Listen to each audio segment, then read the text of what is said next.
People think that women fall in love with men with money. I don't think it's that as much as it is the characteristics that money follows. Confidence, ambition, hard work, discipline.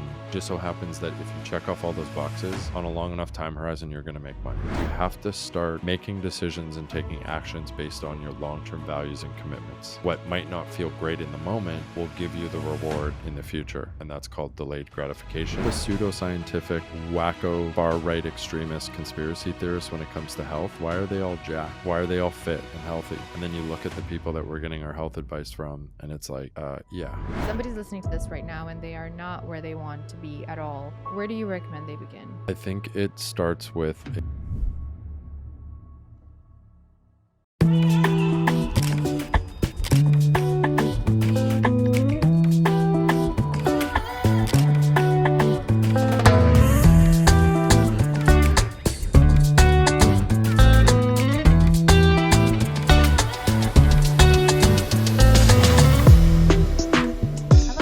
welcome back to CATAMANIA. As per usual, remember to like, share with a friend, whatever it is that you do to help this podcast grow and make its way to people who have never heard it before. I think that you will enjoy this episode. Like, hopefully you enjoy all of the episodes. I have with me here today, dare I say, a compatriot, basically, a fellow Canadian. We are in Canada, Mr. Kaylor Betts. Yo, welcome to CATAMANIA. What's up? I'm excited to be here. Thanks for having me. Yeah, thanks for coming. It's cool that you are like literally here where I am in this small town of, well, I guess it's a medium-sized town, but it's a small city. Yeah, I was when my team told me that you would be here, I was like, really? She's going to be in Kelowna. I'm not used to that. Because honestly, I saw your page and I didn't really know where you were at in the world. I knew obviously you were Eastern European, but yeah, so it's kind of cool that we can jam in person. Yeah, for sure. It's kind of hard to, I guess, identify where I am because I'm in so many places and all the time, right? But it's also, I think, confusing for people because some people look at, for example, your page. I thought you were in US when I first followed you. Most people do. Most people do, yeah. And then I was like, oh, I think he's, I follow some stories and stuff like that. And I was like, I think I see the hills of Okanagan. Looks familiar. And why did you think I was from the US? I'm just actually curious why so many people think that. Just because I am in the US quite a bit, or do I just look like a Yankee or what? Well, no, but I think it's hard to distinguish unless you actually tag a location, because the accent in many ways is very similar to most American accents. And somehow by default, you just, as an Eastern European, even though I lived in Canada for like 12 years now, but as an Eastern European, you see somebody who speaks with that particular accent and you're like, oh, they must be from US. Now I'm like, oh, maybe they're in Canada, but especially someone with a large following, because there's not that many people with a large following in Canada. Yeah, if you look at just, I guess, the data or the percentages, it's like if someone has a following and they sound like they're from North America, they're probably more likely to be in the United States. So I'm sure that's what it is. And I also spend a lot of time in the United States as well too. So yeah, you said you live kind of half and half now? I wouldn't say half and half. I was doing that for many years. I actually, so I like to say I was a high maintenance gypsy because that's what I was for many years. And then that's a really cool lifestyle. I was going to Florida and California a lot, and Texas, and I went to Bali. I was just kind of living the nomad lifestyle, especially over COVID. And it's a really cool lifestyle, and it's cool to work from wherever you want, but eventually it gets a little tiring and I guess uncomfortable to live out of a suitcase.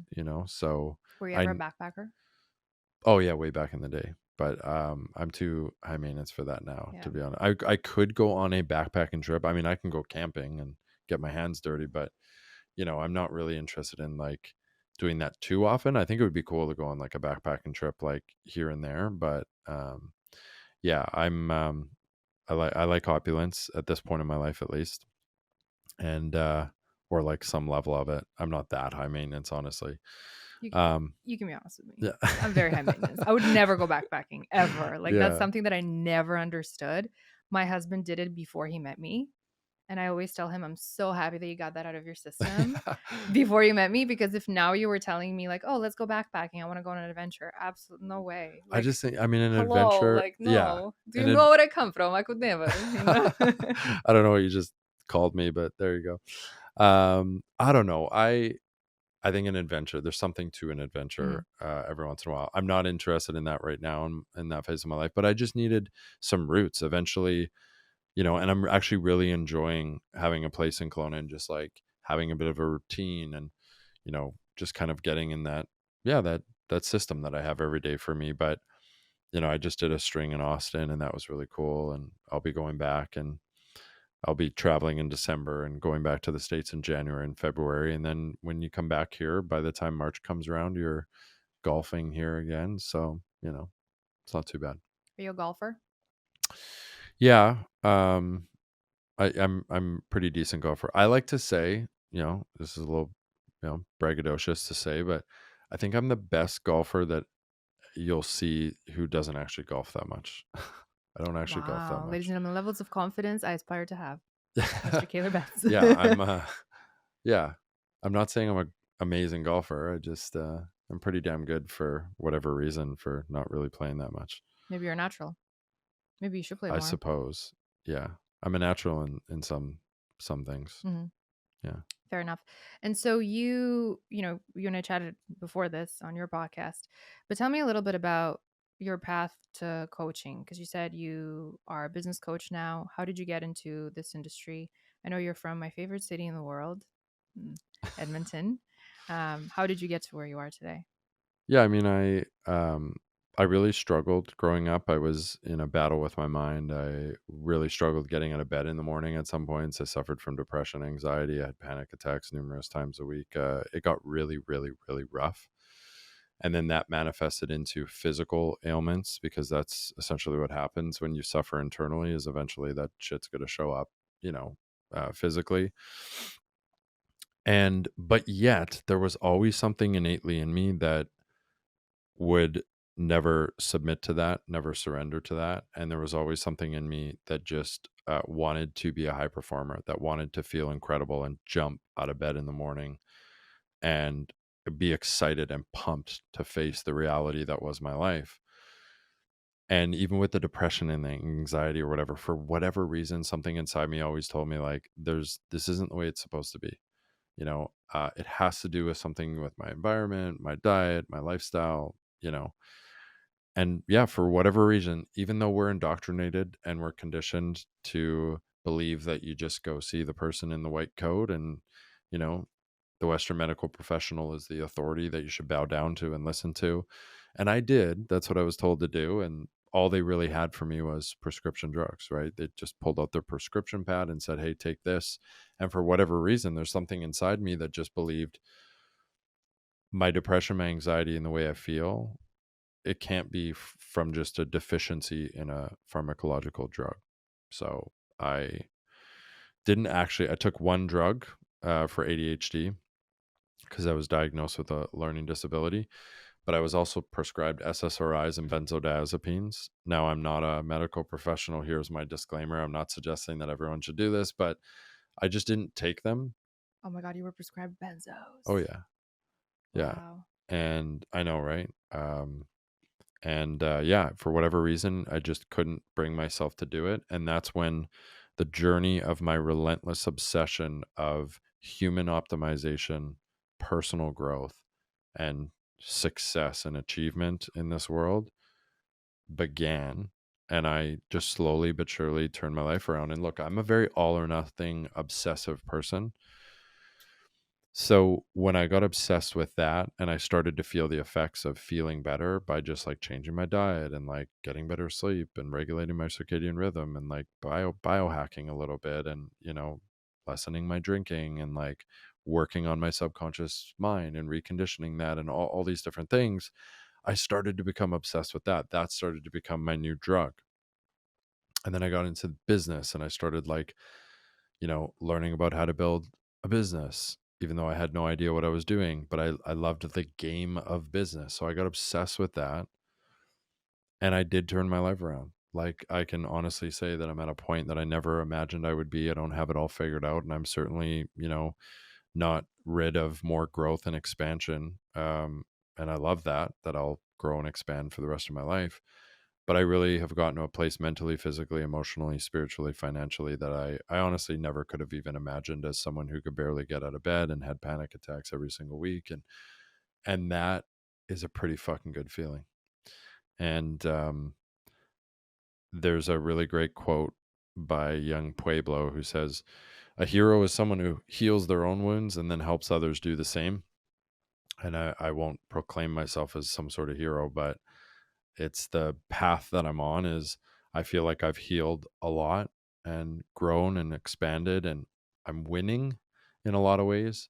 And I think that when I came across the model, business model is what I mean. When I came across the model and the idea that you can now go online and you can position yourself by bringing value to particular people who have the problems that you've solved in your life, and you can become a specialist and an authority that they come to get value in solving their problems, and you can create a business around it where you create community, you create programs and trainings, and come up with a methodology and a system that you use to solve your problems to help them, and you can make good money doing it. And actually the sky's the limit there, and you can write books and do speaking engagements and have group calls and build a following on social media and have a podcast. And I was like, sign me up. So I started. I didn't know what I was doing. This was about 5 years ago. And I haven't looked back since then. I've been very consistent and continued to work on myself. And like, genuinely, I know this is cheesy, but I have to pinch myself like a lot, because I'm like, fuck, I still have my challenges. It's not all love and light and sunshine and rainbows, but it's really good. And if I can do it, honestly, I think pretty much anyone can. Someone who didn't graduate from high school, had a learning disability, was again having panic attacks, depression, anxiety, all the things, getting in my own way constantly. I guess I want to show people that they can do that as well too. What made you refuse the prescriptions that were given to you? Like, what was the? Did someone suggest that you don't take them? Because many people in your position would have just taken them. And those are some serious drugs. The reason why I'm asking also is because I talked to a friend of mine who works for an ICU unit at a hospital in Vancouver, and she cares for people who are practically on the verge of dying. And she says the worst she ever sees are people with benzo withdrawals and alcohol, because apparently those are the only drugs That you can die that you could from. die from a withdrawal from them. Yeah. Yeah, it honestly, I don't know. It just never felt right to me. Like it, and I don't know where that came from. It was innate within me, because I wasn't really particularly into like the holistic stuff yet. But for some reason, it felt to me like it was a trap.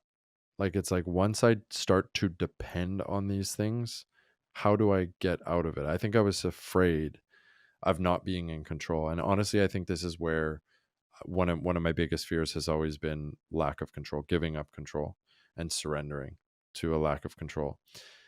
And I think I viewed it as soon as I take these drugs, I'm no longer in control. The drug controls me. And I still to this day think that it's it's a noble practice, an effective practice, if you want to accomplish your highest potential and highest quality of life, to just not be dependent on anything, like even coffee. So that's why I don't drink coffee every day, because if I drink coffee every day, then I eventually get to a point where my body depends on it and adapts to it. And then when I don't drink it, I'm actually not really drinking it for as much of the effect. I'm more so drinking it so I don't feel like shit. This is the one thing that I'm straight up addicted to is Of course, coffee. and that's fair. I mean, I guess out of all the things that you could be addicted to, that's probably the least harmful Of one. course. But it's interesting because like my husband and I were talking about this recently, and we're both like, we're literally addicts. Like, we wake up in the morning and we're like, oh my god, I need coffee. Or you go to bed sometimes, and I look forward to my cup of coffee in the morning. Which, look, I And mean, if I don't have coffee at home, it's this a is really bad this is situation, where you I know? will really get canceled, Yeah, go is ahead. when I go after people's coffee. So I'm sorry, but I'm not going to suggest that you're a slave or anything if you're Of drinking coffee course. every day. But like, there's something to. I just tell people, if you can't remove something from your life, especially a drug, like caffeine is a drug. Mhm. Let's not, it's not a, you know, it's over the counter for a reason. Like you can get it anywhere for a reason. It's not like as intense of a drug as, whatever, heroin, cocaine, whatever. But it's still a drug. It still has a huge impact on your physiology and your biology. And me personally, I don't like the feeling of not being able to remove anything. If I can't remove something and still live my life in the same way, if it disrupts my ability to achieve my highest potential, that's a problem to me. So I never want, because I think then that you don't control the drug controls you, or you Mhm. don't control the thing, it controls you. It could be gambling, it could be like even Netflix or your phone. Yeah. I think it's important to show yourself that you don't have to depend on something. Yeah. With SSRIs and benzos, just because it's a recent development, really. Well, maybe I'm sure they've existed. I think they were called differently. Like Y- a lot of celebrities in the 60s and 70s were, Started with Prozac, I think. yeah, yeah, yeah. Yeah. But it's an interesting conversation because, again, I too am not a medical professional, and there are people who are far more qualified to talk about this stuff than I am. But there's been so many cases of apparently things getting a lot worse when people go off of them. Do you feel like you were almost like saved by some grace that you? I'm sure you've heard the stories. Actually, I should share a story. I don't know if you've heard. Don't know how many years ago, but there was a pilot who was going off of SSRIs, and he waited until he was a co-pilot. He waited until the captain left the cockpit and basically crushed the plane into a mountain with Wow. people in it. I think it was a German airline. And they found out that he was off SSRIs. And I guess it changes your brain chemistry to a level that I don't know what happens. Again, I'm not qualified to talk about that, but I've heard so many stories of it becoming a lot worse when people decide I need to quit. Like it's much harder to quit almost than to just keep going.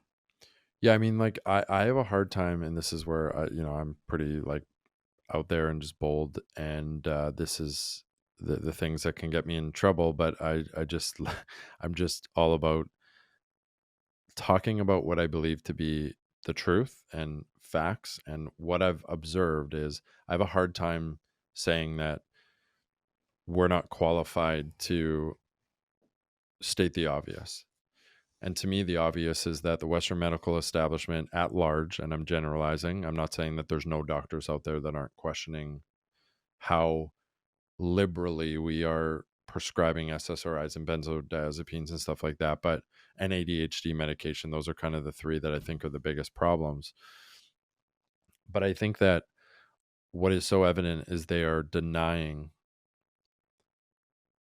anyone to be able to ask the question of like, what's really going on here? Like, Hmm. why are so many school shooters on SSRIs? Yeah. Right? And yes, I get correlation doesn't always equal causation. Yeah. So I'm not suggesting that you can just draw the conclusion that that must be the reason. Yeah. But Yeah. can we not ask questions about it? Can we not look further into that? Like, to me, that's outrageous.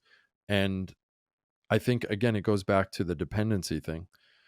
I think that the moment you give away your power, the the control to a pharmacological drug, and say, I'm not going to be able to live my life and be psychologically sane without this drug. I think that is something that we're not putting too much weight into, and we're taking not seriously enough. Now, I'm not suggesting that a pharmacological drug, a psychological drug, or psychiatric drug can't be a bridge, because some people might be so far gone that it might be the thing that kind Yeah. of takes them over the edge. I'm okay with that, but then we don't do that. What we do is We give them the drug and we say, you're going to have to be on this pill because you have a chemical imbalance in the brain, which, by the way, because of a meta analysis that was done in like, I don't know, it was like 2000. It was a big thing and the mainstream media barely talked about it.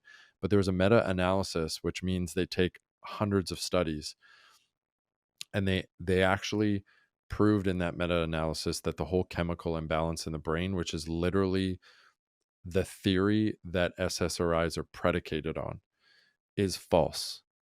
So the theory of serotonin reuptake inhibitors, that it fixes the chemical balance in the brain, according to that meta-analysis, is actually not even true. So how much is the placebo effect? I don't know, right? Because the placebo effect is real. We know that from studies as well too. So for me, it goes back to, sure, it can be a bridge, but don't put people on it forever and Yeah. just say, as soon as they come back and say, well, it worked for a while and now my depression is worse, all they do is they just up the dosage, or we're going to add in a benzo or whatever it Yeah. is.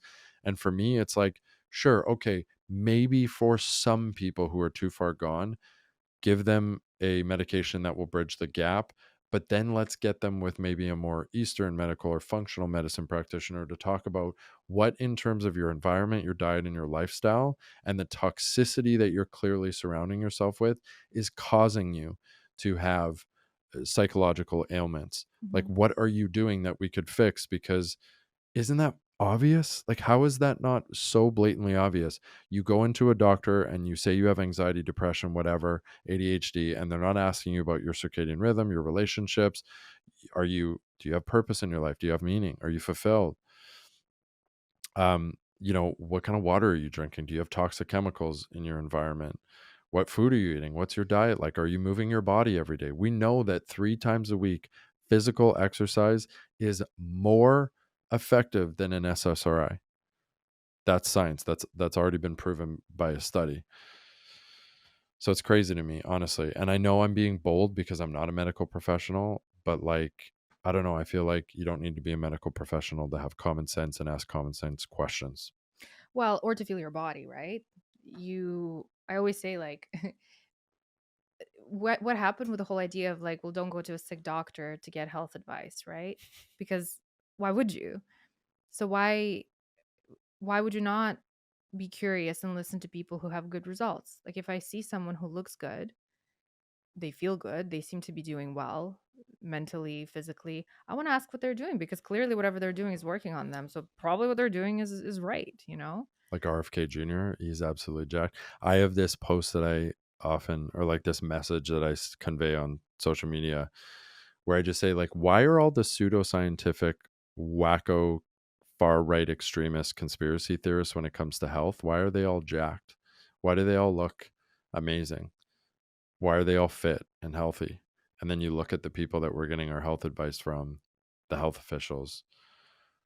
Bill Gates is someone who we look to for health. And it's like, yeah, I don't know. There is something to aesthetics aren't everything. You can look good and maybe not be internally as healthy, but there is a lot of correlation there. I don't care what anyone says. Yeah, for sure.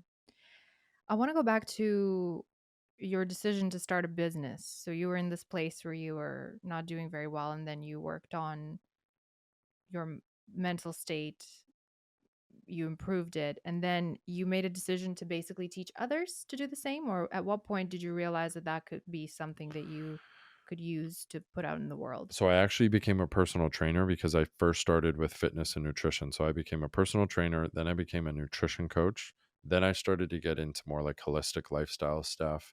Then I got into mindset stuff and studied the subconscious mind. So then I kind of had a tool belt, a toolkit, I should say, and helped people with kind of 4 things. Then I opened up a couple gyms. So I had 2 gyms.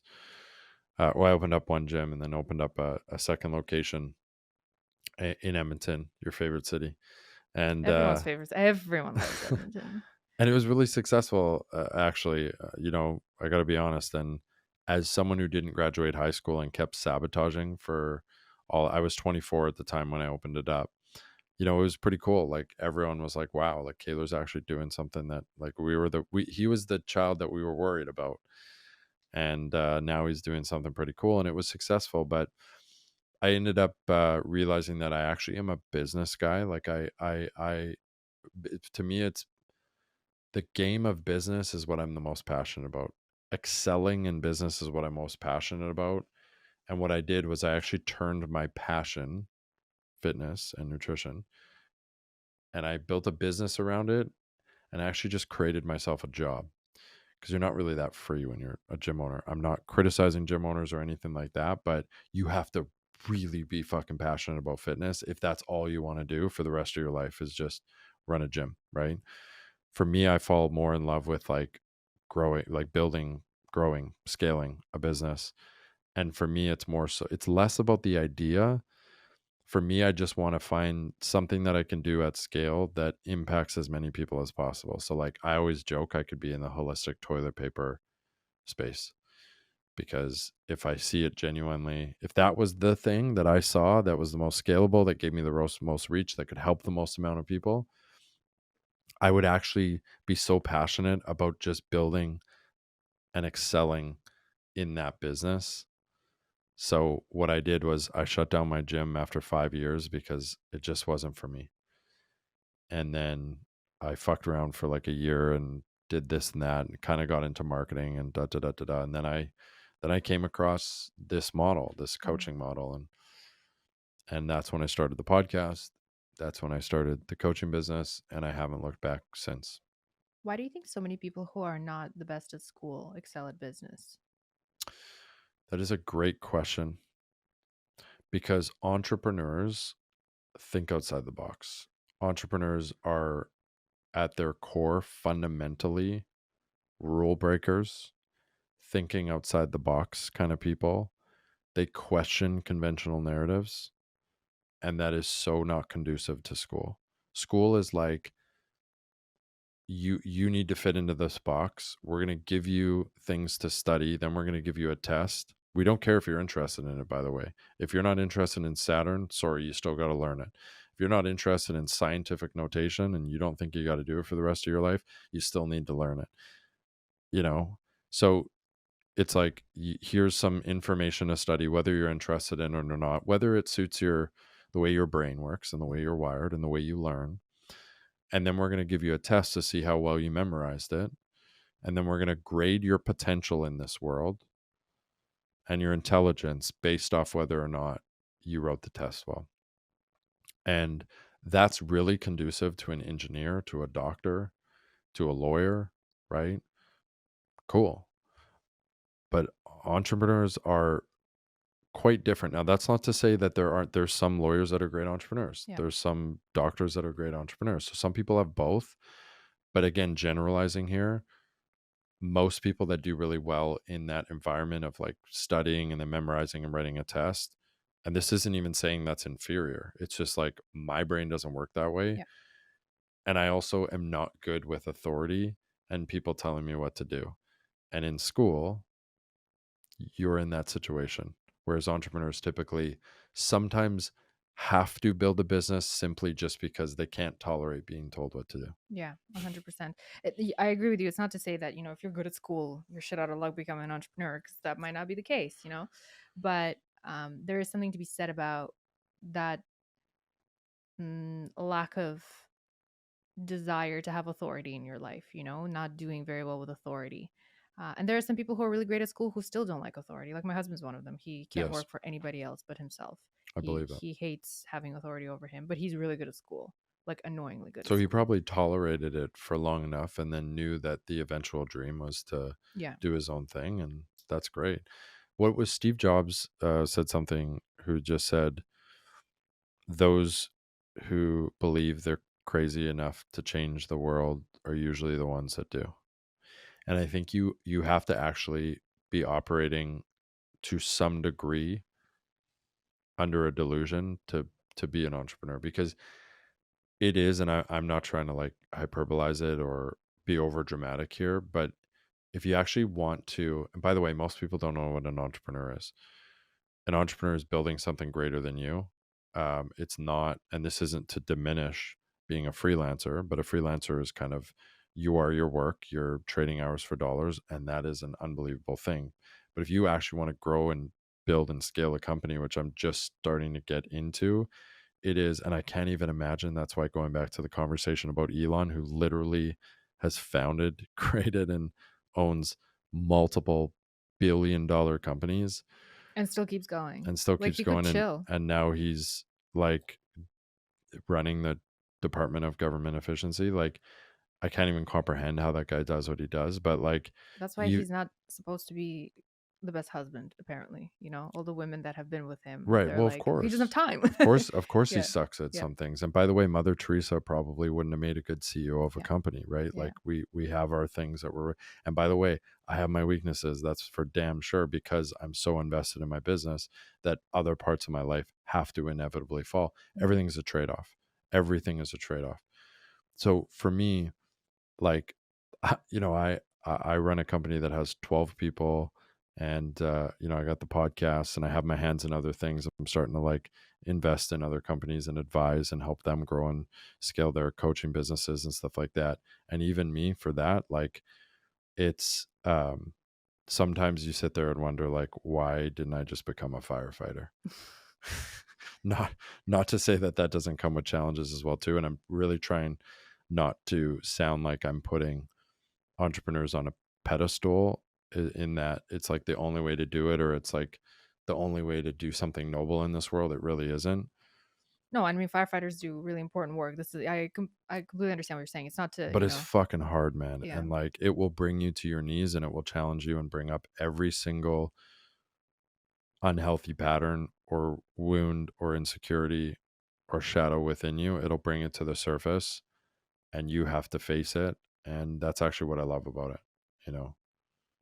Yeah. Because the only way to overcome those is to ultimately face them. When you have those moments of going back to doing what you're doing or doing something else that's maybe not for you, but maybe something that has a little bit more of a clear path and clear um, steps to get to, and then maybe a more stable schedule and stable life. What do you do in those moments? Because I have them too. I'm like, maybe I should have just stayed in the corporate world and kept climbing corporate ladder and not doing this. And when things aren't working, what do you do? How do you keep yourself? So I think that entrepreneurs do what others won't. So one day they can do what others can't. So I think that it's every company in the beginning is a loosely functioning disaster for a long time. It's a monster that you build, and then you learn how to manage it and control it. So for me, I actually, like, I don't have bags under my eyes anymore. Like, I don't like I mean, maybe like this week I've been sick early in the week, so my sleep is off or whatever. So I'm not as high vibe as I normally am, but like on a normal week, I get great sleep. I'm not like, yeah, it's fucking hard, and I'm, admitting that there's a lot of challenges, but I've built my company to a point where I don't really have to do a whole lot. I've put myself in my genius zones and my elements. So there's really only four things I do in my company, and then the rest is systematized, automated, or outsourced. So if you do it properly, the goal to truly build a business, in my opinion, is to remove yourself from it. Doesn't mean that you don't work on it or even in it sometimes, but remove your need to be in the company, and you create a machine that ultimately you don't have to be involved in all the time, but you involve yourself in it because it's what's best for the company, but you don't need to, right? So that's the point that I've honestly got, and I'm really proud of, like, our systems, and my team is amazing. And like, even for the podcast, like, I show up, the guest is booked, and then I record the intro, and everything else is done. And one day I see the promo come out on Instagram, and I'm like, oh, cool, that's a good promo. Mm. My father-in-law said that the most successful, if you have a physical business, the sign of success is if you walk in and you ask for the owner and the owner is not there. Mm, That's a sign of success because the owner doesn't need to be there for the business to function successfully. right. Well, that's the only way you can sell a company as well too, Mm. is if the owner doesn't need to be there. If I could push back on that a little bit and say, dare I, because he sounds like a savvy business owner and entrepreneur, but I would just rephrase it in that, somehow just essentially insinuating that the owner actually is there but doesn't need to be there, Hmm. right? Because I look at like an Elon or whatever, like He's very clearly involved he's very in, yeah. involved, and I think that's, but no question, the previous statement is Yeah. great. If you're like a serial entrepreneur, like building a business where you don't have to be there and maybe you're not even there is actually a beautiful thing. And then you could sell it, obviously, if that you've gotten to that point. Yeah. So I would agree with that. But I think it's also good when the owner's there and getting his hands dirty. I think Elon would be really almost scary to work for. You know, like that whole thing of when he fired a whole bunch of people at Tesla just because they weren't like aligned or something. Like it was not really particularly, a reason that anybody else would Do you mean maybe. at X, at Twitter, when There he was an came in and instance cleaned at house? Tesla that I mean that was like a whole, Right. yeah. He's probably going to do the same thing now that he's part of the Yeah. government. At least that's what he's, I think, planning on doing. But I feel like he would be a really tough boss. Oh my God. I would imagine that guy is literally all business. But I would be if I was, if I had his companies as well too, because you don't need like to me, there's actually like when you're running that kind of operation, which isn't even comparable to what I'm doing, like not even close.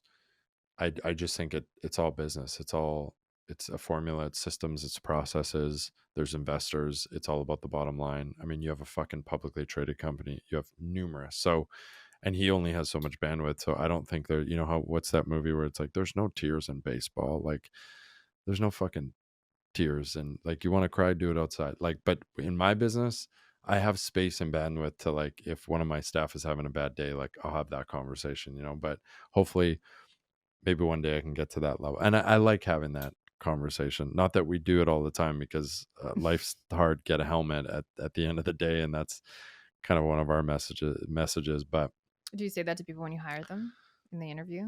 in the How do you respond to the following statement? Life's tough, get a helmet. Okay, in the you're interview, hired. like truly, because I have had so primarily women are on my team. We have one dude. Shout out to Mike, who actually is our podcast producer. But primarily women, and I have had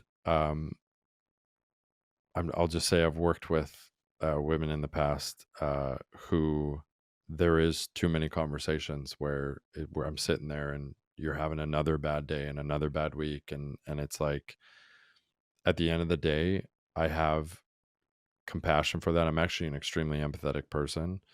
I really am, but at the end of the day, we have a job to do, and there is too much of that. And I think I'm here for it, every once in a while. And sometimes I'm going to be that person. Mhm. But I do like working with people who are just easy to work with and who have minimal mental breakdowns. I'm going to be honest. And by the way, when I choose my partner, that's going to be a big thing as well too. Is how many mental breakdowns do you have?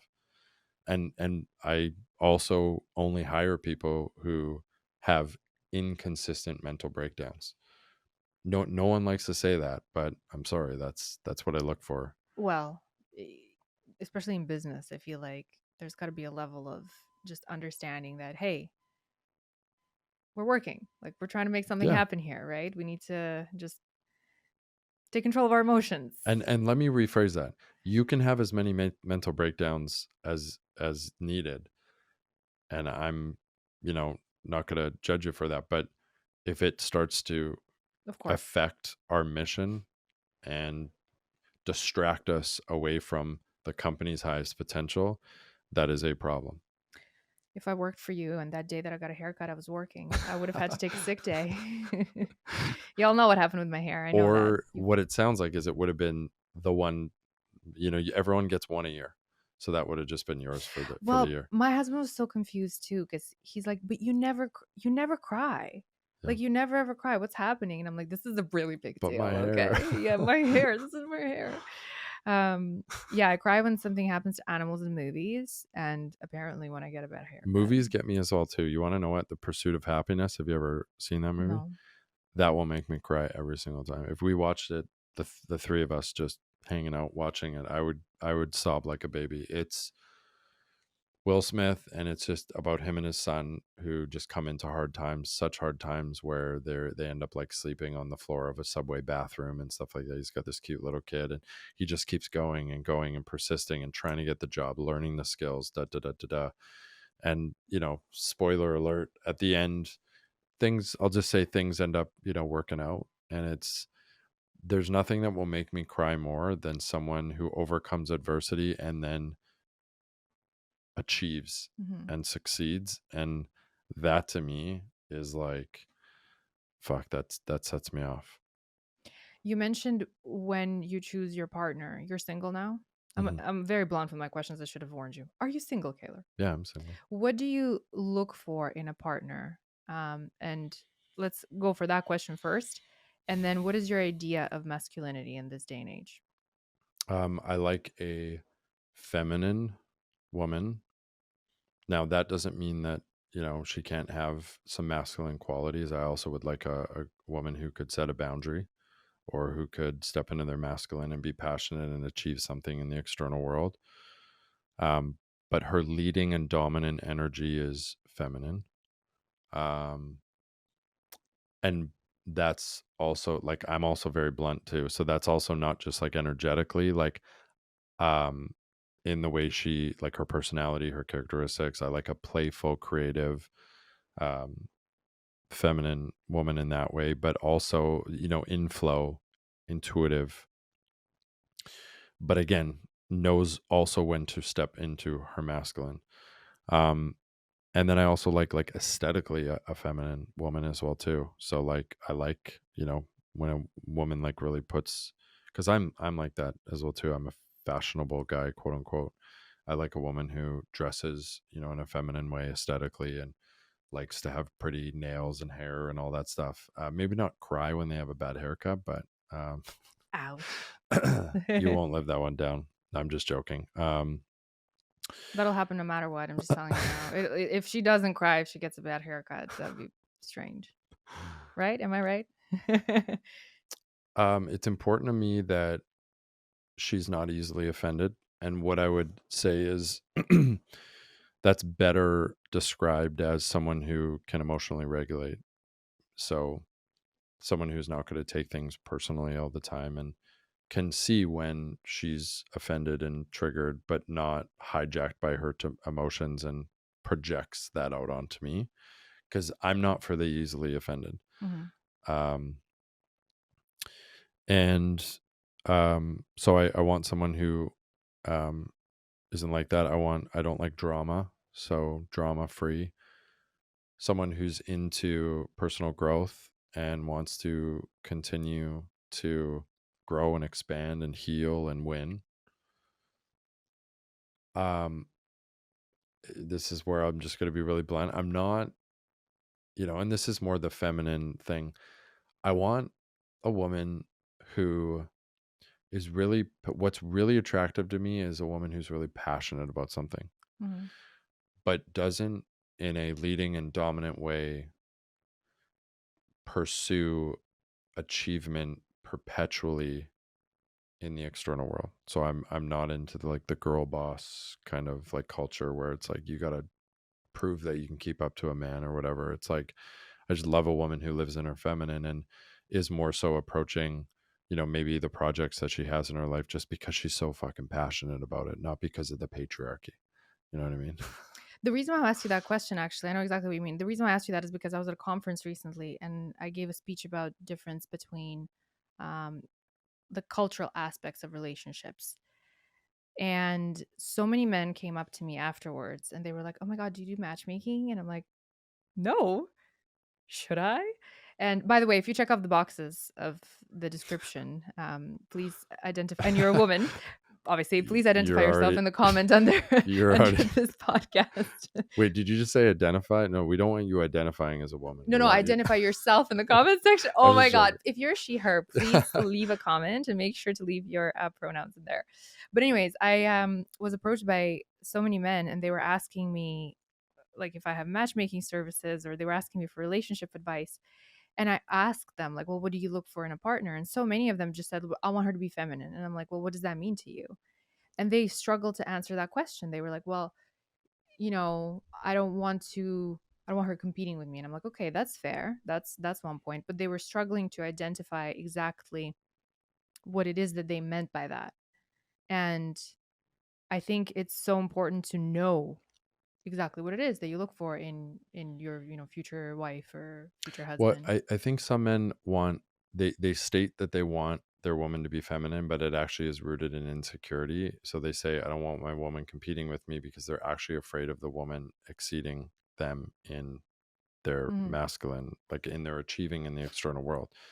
So I mean, look, there is actually really good data that if you were the breadwinner in a relationship, that now I'm not a data science guy. There's nuance and stuff like that, but Mhm.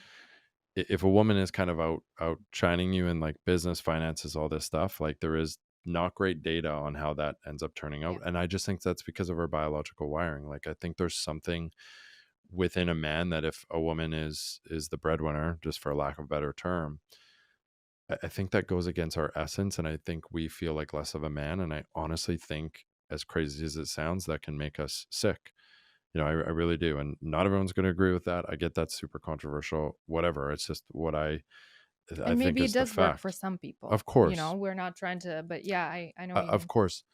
And I would say the people that it works for is the I think the only people it works for is when both parties are really good, meaning the woman is really good at intentionally also being in her feminine and allowing the man to be the rock and lead in other Mhm. ways in a very healthy way.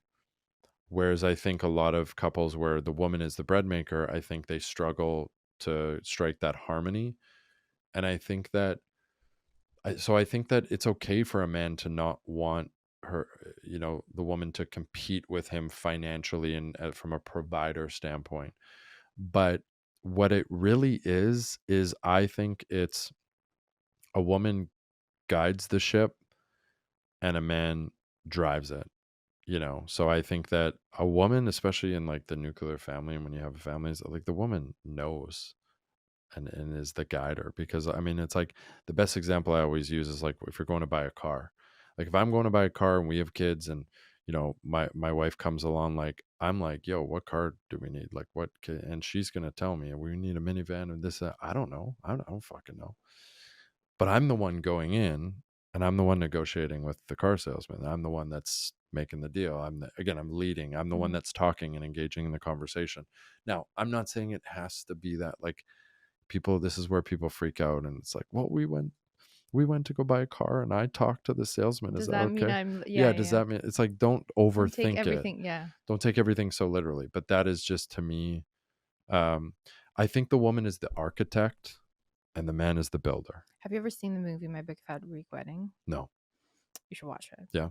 There's a scene, and I'm not giving anything away by saying this. There's a scene where the father and the mother of this girl who's getting married, they're having the conversation, and the the man is no, sorry, she's having a conversation with her daughter who's about to get married, or one of her daughters, I can't remember, and the she goes, but I can't go um, against dad because he's the head of the family, and the mother is like, he may be the head, but I am the neck. I kind of direct where the head is going. And I shared that with my brother who has a family. He has a wife and he's like, "Oh, I'm not going to lie, that's true." It's kind of true.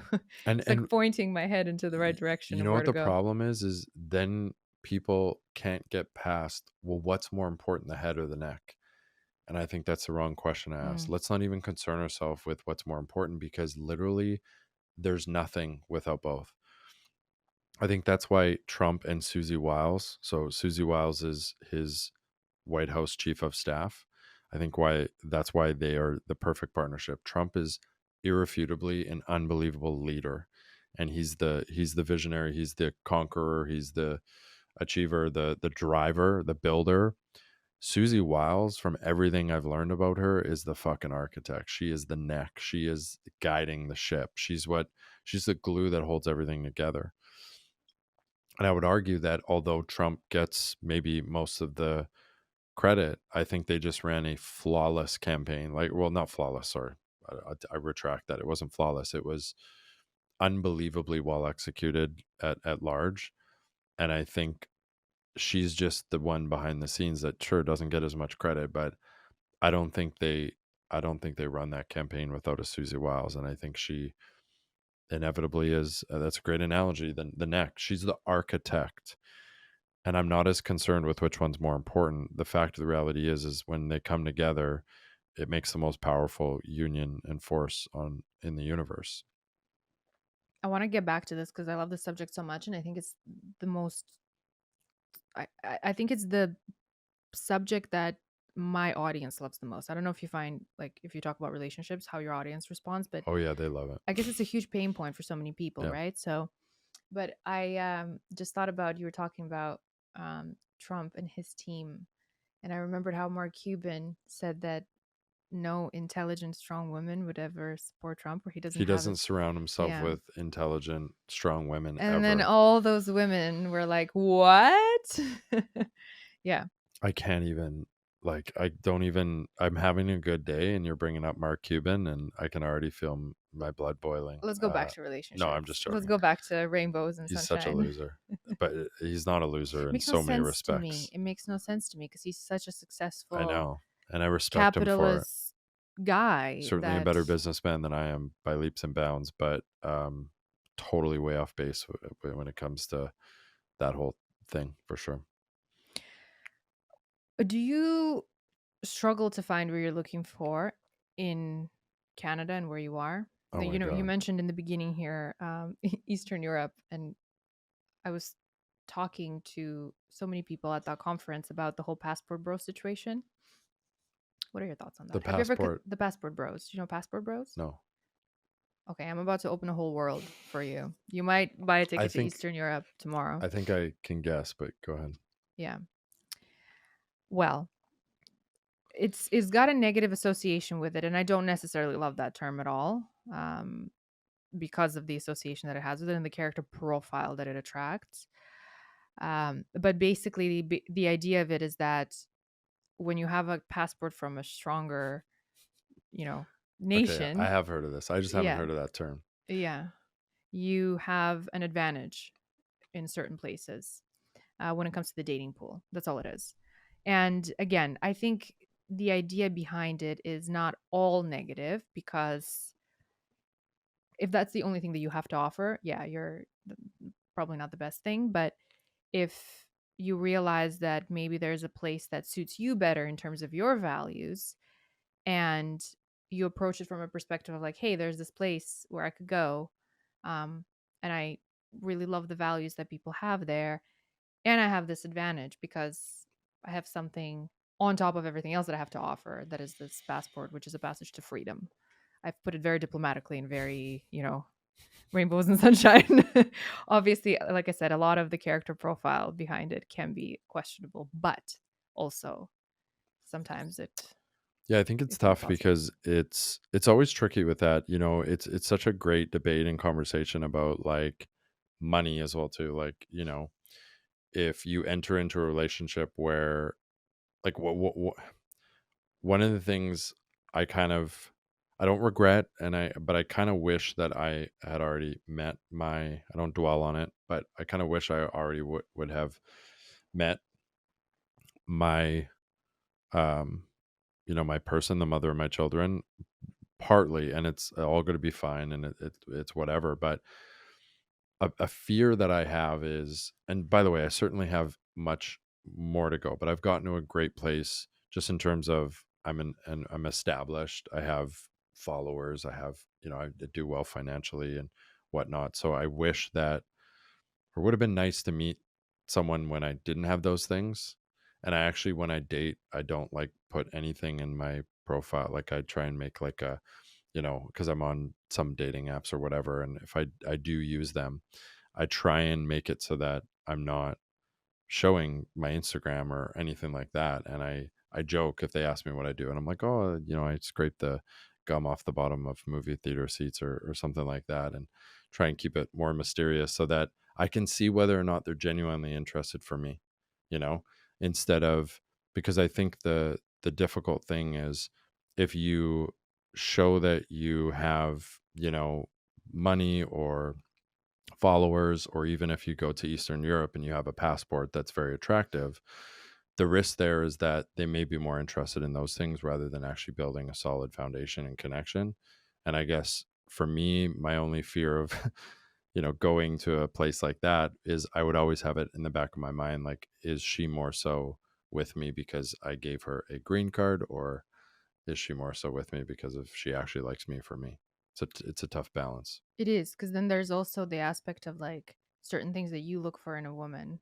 She might also perceive it in a way of like, well, is this the only thing that he likes about me, kind of thing, right? Yes. Do you think, do you battle with that? Do you think there's something wrong with if a woman looks for specific characteristics in a man and it's really important to her that he's successful?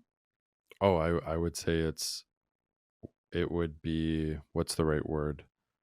It would be odd, and I would question if she didn't want her man to be financially successful.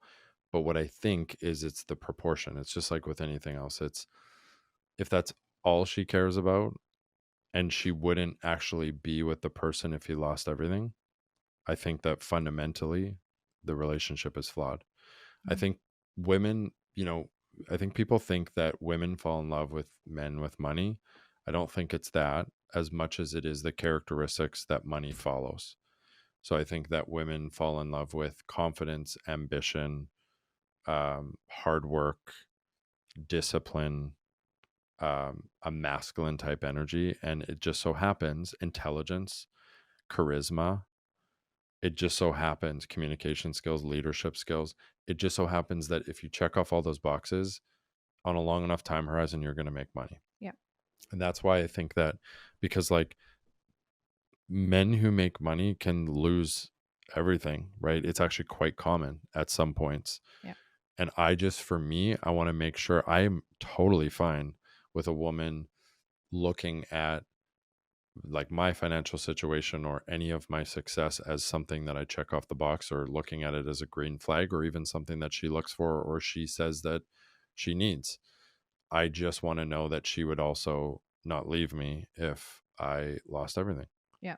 That's fair. Because I want a woman that believes in me, to know that even if I lost everything, um, I'm gonna rebuild. And I want a woman to know that I got her, and I think that's what really makes a man feel like a man, is when a woman communicates and shows with her actions that she believes in you as a man. What are those actions? Like, how would you know that from if somebody's listening to this right now? Like, let's say I have obviously a lot of female audience, and I have some men following me too. But even on like the early stages, what would your advice be for people? How would she be able to show that, or what do you specifically look Does for? she let me lead? You know, Hmm. it's as simple as that. Does she let me lead? Like, I think, again, generalizing, but the vast majority of women actually don't want to make too many decisions. They want to be heard when they feel it to be necessary, and it's something that they care enough to want to give their input and actually say, I need to, like the car decision, right? Like, and she doesn't want a man to dismiss her when she wants to give her input. That's not what it's about at all. But I think most women want to, because it actually is exhausting if they are in their masculine too much, because I don't think it aligns with how they're wired. I think they want to be able to submit, flow, and allow the man to lead and say, hey, okay, every Friday night we have date night. It's like they want them to say, be ready at this time. Hmm. Here's the attire, because this is, this is the type of attire that this occasion is going to call for. So this is how you should dress. This is, and follow me, and I'm going to choose. And then when we go to the restaurant, I'm going to choose where we sit. Follow me. I'm going to grab your hand and I'm going to show you where we're going to sit. And, some women even take it to a point where they're like, just order for us, like just, That's me. I'm like, when I'm at home, I yeah, don't just, you do everything. You yeah, pick the place. You just let me yeah, relax. You know? yeah. Yeah, yeah, yeah. And sometimes I catch my husband. He'll be like, um, "Okay, we're going to the. Actually, is there any preference you have for food?" No, okay, then I'll make the decision. So he goes into like, okay, I'll just, I'm not even gonna ask you. And then he's like, no, no, wait, I'm gonna ask you what you prefer, right? And then do it. It's like a balance. But 100% I agree with you. In fact, most successful, like badass women I know, they feel the same way that when they come home, they want to let that guard down. But it also, a lot of it is like a balancing act between the man and the woman because the man also has to take the lead at home, right? Hmm. It's like a circle of things. It depends on both, not just on the woman and not just on the man, I feel like. And we want to lead, like just as much as women want to, submit to being, under the leadership of a man, and having the man be a rock because she knows that he's got it, which by the way, the man needs to earn, like he needs to be a strong, healthy, masculine man. But we also want to lead, like we want to, it makes us feel like a man. You guys And want to solve problems. yeah, because that's the way we're wired. Like Hmm. we're very logical, rational type of people. And then, and then it gets into, well, men need to understand women in that, often a woman, when she comes to you with a problem, is, she actually doesn't want you to fix it. She wants you to listen and to I have validate that and to, all the time with my husband. And you get like, I get annoyed with him for trying to fix my yeah, problem. And he's like, what, like, you came to me with a problem. I'm trying to fix it. And I'm like, I don't want you to fix it. I just want you to listen to yeah, me right now. yeah, It's a very common thing that I think just shows the fundamental difference, I feel like, between men and women. yeah. And that's why I love like learning about women, because we are so vastly different. And I think the best way to be good at a relationship is to learn how the opposite sex is wired and learn about feminine and masculine energetics and dynamics. I think it's powerful. Kaylor, we're at our time, but one final question. Somebody's listening to this right now and they are not where they want to be at all, spiritually, mentally, financially. Where do you recommend they begin? What are the first few things that they must focus on? I think it starts with a decision to actually commit to getting out of the situation that you're in. So like my whole journey started with being like, I'm not tolerating this anymore. Tony Robbins says something good. He says we get what we tolerate. So I think that the decision is predicated on, I will not tolerate the life that I'm living anymore. And it's as simple as that. Once you make that decision, then I think genuinely, especially, you have a lot of female listeners, and I think it's important to enter into that journey with tolerable steps. So I think that what we always want to do is go 0 to 100, right? And I think that when you learn about the subconscious mind, you understand that it really doesn't like stepping into that unfamiliar heaven. It will often opt for the familiar hell. So it just wants to do what is familiar. So if you interrupt it too much going from 0 to 100, then inevitably you're going to revert back and sabotage. This is why we sabotage, is because what you're doing is unfamiliar. So digestible chunks, low risk opportunities, tolerable steps into where you want to, the direction you want to go into. But it really starts with the decision to just not tolerate what you're getting anymore and to hold yourself in a higher regard. Part of this journey is to just realize that you're a fucking gem, and that you're better than this, and that you shouldn't tolerate the actions and the decisions that you're doing. And I'll just add one more thing, is that the difference between people who lose in life and then people who win is, the people who lose, as in they don't get what they desire, is they make decisions and take action predicated on how they feel in the moment. And what winners do, and the simple shift you have to make, is you have to start making decisions and taking actions based on your long-term values and commitments. So what might not feel great in the moment, but will give you the reward in the future. And that's called delayed gratification. And when you get obsessed with it, your life slowly starts to change. And it's a really beautiful thing. So maybe writing out our values. Yeah. You need to know what your values and long term commitments are. And then just start making decisions that align. One of the golden questions is what I'm about to do going to bring me closer to my highest quality of life, or distract me farther away from it? Any books or any works that you recommend people start with, maybe to keep this momentum going? I would recommend to actually stop reading so many books. We are living in an overeducated, underachieving crisis. There's no shortage of information out there. I This is going think, to be the name of this episode. Stop reading books. yeah, well, like honestly, I don't think there's a shortage of people listening to I'm obviously not against podcasts. Yeah. I'm not against books, but I honestly think that most people are actually doing too much of that and not actually putting things into action. They're inundated, Yeah, but they're not like actually taking enough action. if your financial situation sucks, you don't need to read another financial book. It's pretty fucking easy. Stop spending more than you make. Stop getting into stupid debt. Start investing in knowledge to increase your skill set, which increases your value in the marketplace and makes you more money. Like, it's just the basic fundamental principles. If you're eating like shit, start eating more whole foods and stop eating processed. You know what I mean? Like, I think that when we read and listen to so many podcasts, it's like it's the easy work. We're delusioned into thinking that we're actually getting anywhere when in actuality, inherently just learning things consciously is only as valuable to the relation in which you implement it. It's as simple as that. Thank you so much for joining me today. I think that's sound advice. And thank you to our wonderful listeners for tuning into this episode. In the meantime, until the next episode gets released, just as a reminder, again, to share, comment, and share your love with the podcast as much as you can. It means more than you know. Stay blessed.